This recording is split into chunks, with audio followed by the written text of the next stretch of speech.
Let me tell you, after dancing in high heels, I really wish that sweatpants were completely kosher for weddings. I really do, but alas. I told Ben if we ever renew our vows, I'm like, everyone's coming in their pajamas. Like, it's just gonna be fun. Like, come on.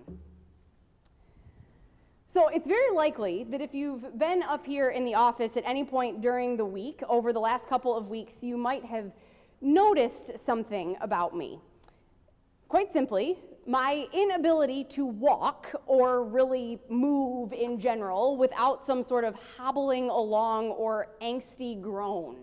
Anne can vouch for this completely. And there is one simple explanation for that. I've started kickboxing, and it seems that strained muscles and just a general need to wince every time you want to stand up is all part of the getting started process. Now, besides the pain and the questioning of whether I can sit up on any given day, there's something else that comes heavily with starting at this particular studio. Accountability. I have said that word more in the last 2 weeks than I think I ever have, because that is their focus when you sign up. They will hold you accountable for your workouts. They will hold you accountable when you say you're going to be there. If you say, yeah, I'll see you tomorrow in class, and you don't show up, you're probably going to have a Facebook message checking in to see if everything's okay. During a solid hour of class, you will get asked to push yourself and believe in yourself and hold yourself accountable for the fact that you showed up. And if you showed up, then shouldn't you put the effort in to actually make it worthwhile, make it worth the time that you're spending? If you're going to do this thing, they want you to do it right and with 100% commitment when you're there. Do what you can, but make sure that what you're doing is truly what you can do and that you aren't just lazing your way through it so you can say you were there and now it's done and you can just go home. Commit and commit fully. Hold yourself and your body accountable, and it will only make it all the more worth it. Now, this sermon isn't just like a PSA for kickboxing, but at the end of the day, what Jesus is saying in this parable is that accountability matters. And not just on the kickboxing mat, but in the kingdom of heaven. Let's just get this out there. This parable, like so many others that Jesus has been telling over the last couple of weeks, isn't bright and shiny. It doesn't make everything sound perfect. It doesn't make everything light and frothy. You can spin it that way for sure. We could talk about how Jesus presents an image of the kingdom that is completely all-inclusive, with wide-flung doors where all are welcome at the party. But to only focus on that would be to miss the whole message. Because while that image is true and valid, and in its own way comforting, God throwing a party where all are invited in, where all have a place at the table, which is a message that this world wholeheartedly needs to remember, that image isn't the whole picture. For as much as we would love to ignore the end of this gospel and play it off as some addendum by a different author or as a piece of another story that isn't really supposed to be here, for as much as we'd like to just say it's Jesus being fickle or maybe he didn't mean it that way, we can't do that. It would shortchange the gospel, and ultimately it would shortchange the kingdom and our role in it. Jesus is once again trying to get the message through to the chief priests and the elders, trying to hammer home the message that they have messed up, and messed up royally. They were the invited guests to the party. They were the ones that God, the king, set out the banquet for, and they squandered their chance. They took the kingdom that they had been entrusted with lightly. They ignored it, decided it wasn't as important as the other things that they had going. They rejected God's invitation to the banquet. They rejected the king's son and did whatever they could to quiet, if not destroy, those who came speaking on the king's or on the son's behalf. In Jesus' mind, telling this parable, he would have been thinking about what these men did to his cousin, to John the Baptist when he came preaching the kingdom. He would be thinking about what these men are about to do to him. He's telling them God knows what has happened and what's about to happen, and they have ignored the needs of the kingdom for far too long. So they are out of the party. Like I said, not exactly light and frothy. But there does seem to be hope. Jesus says that the party, the kingdom, isn't over just because the initial crowd failed to show up. Instead, God has come with a new message, a message of radical hospitality and astounding inclusivity. The doors of the kingdom are thrown wide open, and everyone that you can find is welcome at the table to feast and to enjoy. The kingdom isn't just going to be some game of musical chairs where there aren't enough seats. All are welcome. All, meaning literally everyone. God has sent messengers out into all the wrong parts of town to the other side of the tracks and brought back every last person you could think of. This party is for everyone, for the tall and the small, the somebodies and the nobodies, the put together and the riffraff, from the tax collectors to the farmers to the businessmen to the prostitutes to the lonely, the sick, all of those who thought they'd been forgotten. This party is for them, so come on in. And that is a message of hope, that wherever you are, whoever you are, God has made a place at the table for you.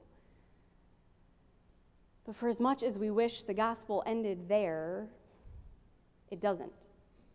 The end of this gospel is awful. There is no denying it. A guy gets thrown out for not wearing the right clothes to a party he wasn't even planning on coming to, and you think, man, Jesus, that's a pretty strict dress code. And you want to ignore it and say it's too harsh, and maybe it sounds mean, but it's real. And we have to deal with it. In Matthew's gospel, in the kingdom of heaven, discipleship isn't just showing up. It isn't just grabbing that invitation and running into the party, eating your fill, and then peacing out. Discipleship isn't the chief priest saying, I hear you, but I'm going to go do my own thing. Discipleship comes with accountability to the kingdom. It comes with action. It comes with change. Change for our own hearts and change for the world. If it didn't, it would be like me starting kickboxing and then never showing up for class or just going through the motions when I got there because I'm afraid it's going to hurt. If the kingdom didn't come with accountability, Jesus could have just told the disciples, yeah, come and follow me, and they could have just joined up with the crowds, followed behind him, and not lifted a single finger for anyone. That's not discipleship. Discipleship is hearing the gospel, taking the invitation to that party, and then doing something with it. And I know, as Lutherans, this makes us feel a little uncomfortable. Our works righteousness spidey senses should be tingling. You want to say, but Jesus saved us, not our works. Amen. Yes, but just because we know that our works aren't what saves us, that doesn't mean that we don't actually need to, work. It doesn't mean that we get to just show up for the party, prop our feet up, look around and say, wow, look at everyone else's party clothes. I'm just here in my sweats. The invitation to the party, the invitation to the kingdom, the invitation to discipleship doesn't come with an asterisk that says, and maybe if you get around to it, listen to Jesus and maybe love a few people here and there. The invitation to the kingdom comes with a walloping dose of kingdom action. If we ignore that, then we come dangerously close to another beautiful Lutheran phrase: cheap grace. The kind of grace that is held close to the chest and hoarded for ourselves without acknowledging that grace is a gift that is meant to be shared and to inspire us to go out and actually live the gospel.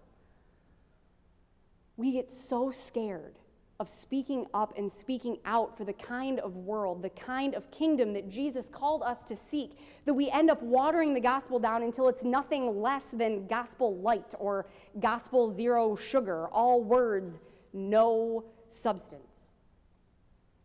We're afraid of speaking up for Jesus and the kingdom because it might make us get looked at funny, or it might ruffle a few feathers, or it might dance dangerously close to political conversations with our neighbors that we'd rather avoid. It's so much easier to stay in our corner of the party and just say, well, I have my Jesus, and Jesus welcomes me as I am, and that's enough. It's much harder to stand up, put on the clothes of the kingdom, and say, yes, Jesus welcomed me as I am. But that doesn't mean that there aren't things about me that can change for the better, for the sake of the gospel. It is much harder to stand up and put on the clothes of the kingdom and say, yes, Jesus has thrown the party, now how can I help sustain it? The clothes of the gospel, of the kingdom, are love and compassion and forgiveness and hope. But are we actually ready to put those clothes on? Are we actually ready to love as Jesus loved, with a willingness to sacrifice, to go out into those places of darkness, to wade into areas that we're afraid of, to face our prejudices head on and try and change them? Are we actually ready to act with compassion, to see where our neighbor is being oppressed or persecuted and be willing to stand up and not only say, that's not right, but then do something about it? Are we ready to face forgiveness? Not only the kind that we need, but the kind that we have been so far unwilling to extend. Are we ready to be hopeful? To turn away from dejection and despair and stand up and say, there is hope, and here's how we can achieve it? Are we ready to accept that the invitation to the kingdom doesn't come with a casual nudge to maybe do something tomorrow if you get around to it, but with an absolute, not to be ignored call to do something today, right this very second? Are we ready to look around and say, this world is not the kingdom of God that God had hoped for, and we can't leave it like this anymore? Are we ready to throw off those sweatpants and put on our wedding clothes in order to be about the work of the kingdom? Are we ready to be kingdom accountable? Are we ready to join in the work of the kingdom, even if it comes with some muscle strain and some aches and pains? Or are we just going to sign up and then not show up? Amen.